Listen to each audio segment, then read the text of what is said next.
A cool and cloudy morning at the Walt Disney World Resort. And hello friends, Wade for the Kingdom Report with you once again today for another Disney World dining review. Setting our sights on Disney's Contemporary Resort today, All Ears reports that the Contemporary Resort is one of the two original Walt Disney World hotels located between Bay Lake and the Seven Seas Lagoon on the monorail loop, of course, that services the Magic Kingdom. It consists of a large A-frame section, also known as the Tower, and one garden wing just south of it.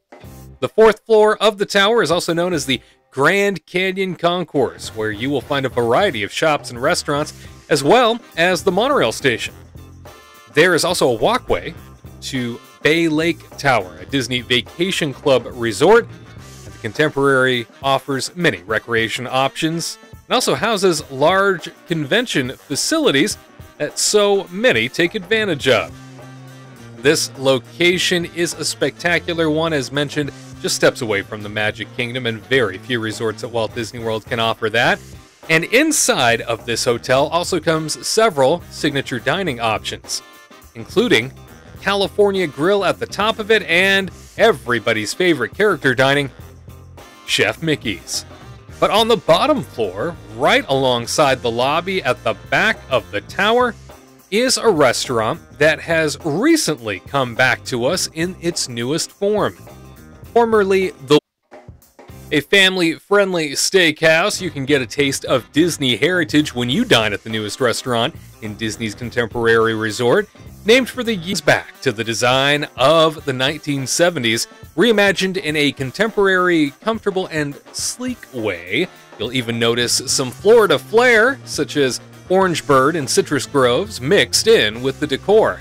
And it's an inspired menu. Feast on a delicious menu that offers a nod to Walt Disney himself, and choose from dishes inspired by some of Walt's favorites, including the Steakhouse 71 Feast, or Walt's Prime Rib Hash for breakfast, and French onion soup, as well as a portfolio of Disney family wines are also available at this very fashionable location.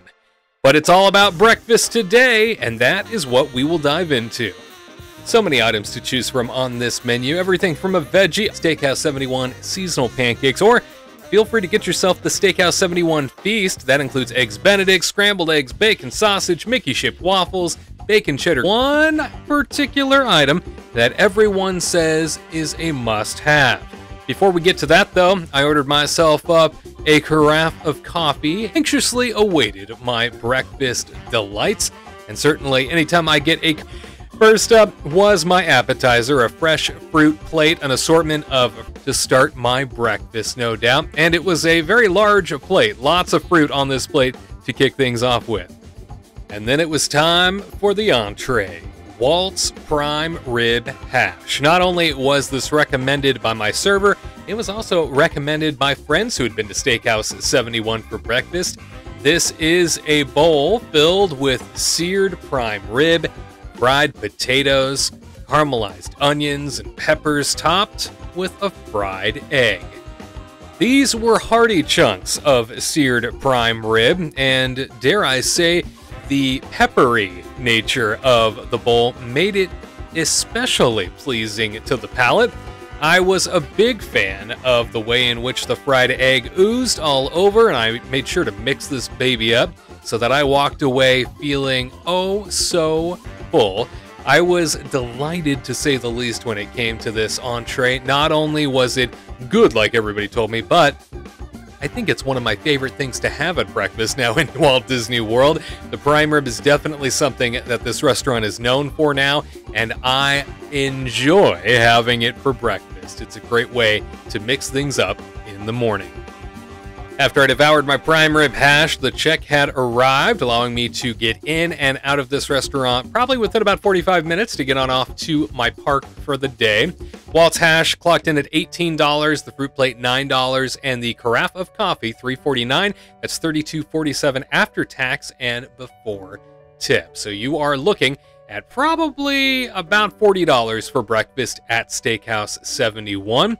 It is a location that absolutely is pleasing to the eye, very comfortable atmosphere, very warm and inviting just in terms of the decor. It's also a place where you can really take a walk through history, and I mean that literally. As you walk down the hallway towards the main entrance check-in desk, photos adorn the walls from 1971 and even a little before, as this entire place pays homage to Walt Disney World's opening year, and as mentioned earlier, was also the Contemporaries' opening year of 1971, including photos of Walt in his preparation and planning for Walt Disney World years prior. You also see lots of photos of Roy Disney, somebody who you rarely see much of company-wide. Disneyland to Disney World, you don't see too much of the guy, and yet they pay terrific respects to him here in this sort of photo collage down the hallway and this great walk through history that you get to see at Steakhouse 71. Of course, early in the morning, it can be very difficult to get into Chef Mickey's, the character dining experience up on the 4th floor of this hotel. However, Steakhouse 71 does afford a much easier reservation to get more often. I will say that with a bit of hesitation, because I did see the restaurant fill up throughout the morning, and it is far more popular than its most recent iteration of The Wave. I felt like The Wave was a restaurant that was the best kept secret. Nobody really knew it was there, and I loved dining here. It was a location that I would go out of my way for because, frankly, you didn't have to go far out of your way for it, and I always appreciated that. However, Steakhouse 71, what with the rebranding, is really raking in the interest, which is great for them. I know that was the plan all along. As mentioned, the place is steeped in heritage and nostalgia.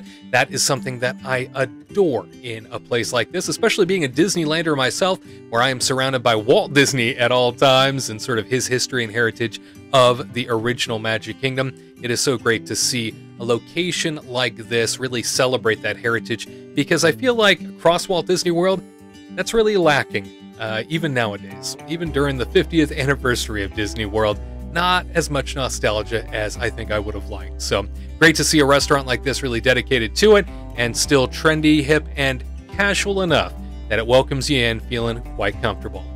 Are you somebody who likes to dine here for breakfast, or are you somebody that knows there's a walkway that's 5 to 8 minutes straight into the Magic Kingdom's front door, and so you make a reservation here regardless? That's what I always do. I love taking this walkway on over to the Magic Kingdom. It makes things so simple for me.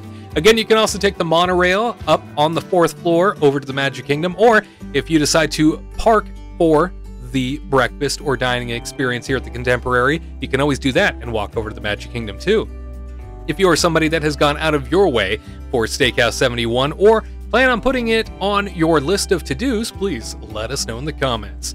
And for the Kingdom Report, I'm Wade Heath. We'll see you next time for another installment of the Walt Disney World Dining Review. To